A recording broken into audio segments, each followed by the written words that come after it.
Alright there guys, welcome back to the channel. This is PaperTalk, my weekly video where I touch on the Sunday papers to see if anything is related to Liverpool or does it affect Liverpool. But also at the end of this, towards the back end, I'm going to touch on the Mo Salah comments and also Jurgen Klopp's comments in regards to Mo Salah.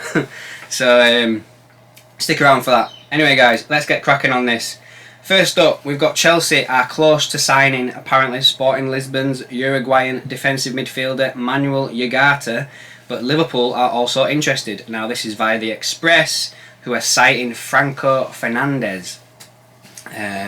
Basically here guys, it's saying that Chelsea are obviously close to signing Ugarte. In recent weeks, we did kind of think that Ugarte was going to probably sign for Liverpool, but then Liverpool have taken a step back. It was rumoured that Liverpool had been allegedly trying to do something behind the scenes, and Sporting Lisbon were not happy with that and were going to report Liverpool. And then many people thought that was the reason why Liverpool took a step back.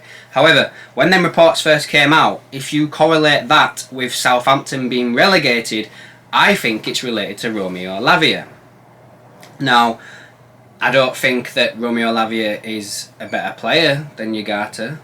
I think personally that he is financially a better option for Liverpool. Now this is something I did mention in a stream on another channel, and yeah, Romeo Lavia I think could potentially be a cheaper option than Ugarte, and as well, just a bit of a bonus, he could also become a homegrown player just due to the fact of the amount of time he spent at City and then Southampton, and then obviously if he signed for us. So that's a positive all round. Obviously he could play against Liverpool today, and let's see what happens there. Pay attention after today's game. Will the more links of him come out for Liverpool? Who knows. The one thing we've got to bear in mind though with Lavia, and I've heard different things about this, is that basically City have got a buyback clause. Now I personally, at the beginning of all this, thought that that didn't come back into play until next season, but some people have said that if Liverpool were to put a £45 million bid in this summer, then City would get first dibs basically on saying, do you want to match this, yes or no. If they don't, then Liverpool fine free to go ahead. If City did want to match it, then City would get first chance to speak to the player and yada yada yada. So there's a little bit of stuff going on there which could make it a little bit more complicated, but just something to keep an eye on guys. Let's see if this one actually does turn out. Next up, we've got Liverpool have been linked with Wolves midfielder 26-year-old Ruben Neves, who is entering the final year of his contract, and he has been heavily linked with Barcelona. Now again, Ruben Neves is a player that Liverpool have been linked on and off with now for about 4 or 5 years, something daft like that, before I even probably went to Wolves. I've got thoughts on this. So basically, I feel... Right, okay, let's start again. Last season, there was a lot of people reportedly, allegedly, a lot of stuff going around that Pep Lijnders was having a lot of influence on how Liverpool were doing things now, like training, playing, yada yada yada. The players they were signing, like Luis Diaz, Darwin Núñez, whatever, yeah? Because that didn't turn out as well as potentially people thought it might have done, Klopp seems to have taken a bit more of the reins off him now. Because if you've noticed as well, last season we stopped pressing as much, at the start. We stopped doing other things, and then towards the back end of the season, we got it all back. Anyway, long story short is, if Pep Lijnders' ideas had taken off, Ruben Neves is a player I think Liverpool would have gone for, because Lijnders and Neves have worked together before when he was at Porto, and obviously Lijnders was in Portugal. So the links are there. But I just honestly, guys, I think with how it turned out last season, how Klopp's had to bring back the pressing game, I just can't see it happening. I just don't think that Ruben Neves is a player that could fit into that system that Liverpool are playing now again. So I wouldn't pay too much attention to that one as well. Plus as well, it's Football Insider, which is a site that I do not pay much attention to. Next up, which is again Football Insider, but there's something to this that I think makes a little bit of sense, is Burnley are apparently monitoring the 20-year-old Portuguese midfielder Fabio Carvalho and are open to a permanent or loan move. Now again, I said Football Insider, but the thing that makes this very interesting is Vincent Kompany was at Liverpool's last home game of the season. So obviously he is the Burnley manager, And at first, I thought he was there for Oxlade-Chamberlain. You know, free transfer, he's going to go there, talk to him, blah, blah, blah, blah. But maybe, just maybe, he were there for Fabio Carvalho, which makes a bit of sense, I guess, when you think about it that way as well. Because Carvalho, for me, needs a loan. Klopp did say in his last press conference, basically, that he's very impressed with Carvalho, but he needs game time. Long story short again. So I could see him going out on loan. I don't think he'd get signed permanently unless someone offered stupid money. I think Burnley would be a good place for him. You know, it's got decent football there now that Company's there as a manager. Be very physical as well, just due to the fact that they're going to be probably fighting for survival. So he'll be playing in a team with a lot of stress, which would be, you know, it's going to be good for him as a footballer if he's playing like regular minutes. I could also see him going to Fulham out on loan as well. But again, as I say, I do not think that he will be sold this summer. Let me know down below, guys, what do you think on that? Do you think Burnley would be a good place for Carvalho and potentially the Ox to turn up at? And then the last thing on this page is Divock Origi, Liverpool legend, folklore guy. Divock Origi, he's set to leave AC Milan, and it says that clubs in Turkey are interested, but he would prefer a return to the Premier League. Now, for me, as I'm just saying that then, the first club that popped into my head where he could go in the Premier League would be Brighton. I don't think that he would come back to Liverpool, and in all fairness, guys, I don't think I'd want him back at Liverpool.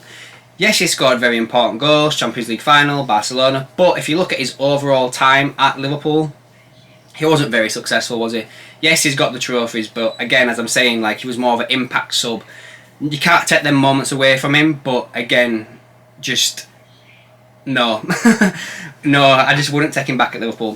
For me, personally, if I was him, if I wanted to have a bit more success at getting goals, probably Turkey may be the place for him. But if he wants to challenge himself back in the Prem, someone like a Brighton, or where else could he go? Aston Villa, you know, something like that. I could see him back there, guys, see him doing that. Right, so to finish this video off, I did say I would touch on Mo Salah and his comments and Jurgen Klopp's comments the other day. So, when Man United smashed Chelsea the other day, Liverpool basically condemned to Europa League, and then Mo Salah put a tweet out. I haven't got it up, but basically it was, long story short, was, I've said that a couple of times now, he said, the Liverpool failed, minimum is to get to Champions League, we failed the fans, blah de blah de blah. When I first saw that, guys, it was when somebody else retweeted it, all these Liverpool fan sites, and they were putting it into glowing terms, like, this is what we need, this is a leader, look at him coming out and saying this, how good is he? But for me, when I first saw it, and I'm not very sceptical, I just like to analyse things, I first thought, you didn't write that yourself, and you didn't pick that picture. It looked like, in all fairness, guys, that was like already done, ready to go as soon as it happened type thing. And you'd think if that was to come from Jordan Henderson, I wouldn't be thinking this. But because we know, we've seen pictures of Mo Salah sitting down with Paris Saint-Germain's like chairman or whatever, and we know that he was flirting with Real Madrid and Barcelona a few years ago. I kind of took that as in a way that he doesn't want to play in the Europa League, and he expects to play in the Champions League. Now, I could be wrong there, guys. Tell me if I'm wrong. Let me know. But Klopp's comments afterwards as well about that, the day after the press conference when he was asked on this, he basically said that Mo's very happy. He didn't say that it was because of other people. It was we, like the team, failed you, and all that. But then the bits at the end that Klopp said was basically like, if nobody's happy here, I will drive you to the club you want to go to myself. Which, yeah, is what we want to hear, especially this summer where we know we ain't got Champions League, we know we need a midfield rebuild, but we need players that want to be at the club. So basically, guys, what I'm trying to say is, I think Klopp may be there. We're putting a warning out to Mo, to the other team members in the team, that think that they're better than where they are, which they are. They're all better than playing in the Europa League, guys. They are. Klopp's bigger than playing, managing the Europa League. But that's like what Klopp said as well. He said, that'd be like me turning around going, well, I should be working at a Champions League club, I'm going to leave Liverpool now. He actually turned around and said that, as in like a bit of a piss take. So, yeah guys, I've been saying it for a few months now. Do not be surprised whatsoever if Mo Salah's sold this summer. I wouldn't be surprised. Again, I know I'm going to get a bit of shit for this, but I don't want him to go. I think he is Liverpool's best player. I don't think he was Liverpool's best player this season, which I'm going to cover in a separate video when I do my end of season review. But I don't think Liverpool can afford to lose him without bringing in someone who could replace him. And you can't replace him, guys. You really can't. But at the end of the day, just that whole thing just didn't make any sense to me. Why is he talking?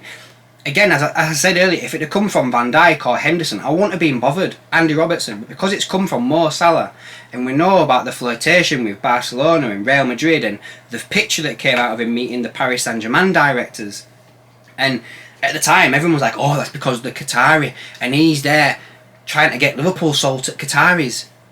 No. If Liverpool FSG would not use Mo Salah in a sale of the club negotiation, they just wouldn't do it. Do you know what I mean? They've got people that are better qualified for that than him. So if you believe that that was something to do with the club sale, then you are deluding yourself. I'm sorry guys, you really are. But anyway guys, yeah, let me know your thoughts on the whole Mo Salah thing. Let me know your thoughts on the PaperTalk stuff. But oh, there was one more thing actually as well guys. One more thing that's not on there, but I saw it last night. Apparently, in the Mirror, they are now reporting, and it's not by one of the journalists that is in the clique, shall we say, but it's out there, that Liverpool, now they're not in the Champions League, will take a financial hit and may struggle with FFP. Now, let's see where that goes. Let's see if that comes out, and let's see if that becomes a bit of a norm, because if that does, guys, that is the FSG spin starting already. We know we need a midfield rebuild. Being in the Champions League didn't even get us the fucking money we wanted to spend on the players that bastard needed. So I wouldn't be surprised, guys. Like, I know we're after Alexis McAllister, and I'm very positive on that. I really am. I think he was going to sign for Liverpool, in all fairness. I really do. As soon as the season's over, give it a week or so. Maybe like June the 14th when the window opens. McAllister, for me, at the moment in time, I can change my opinion. But as we speak right now, I believe McAllister will be a Liverpool player. But don't be surprised, guys, if we start selling players to fund this rebuild. I'm telling you. If that's legit true what they're trying to do with FFP and not being in Champions League, taking a £50 million hit, don't be surprised. Anyway guys, my next video will be the end of season review. I hope you all have a great weekend, and I'll catch you in the next one.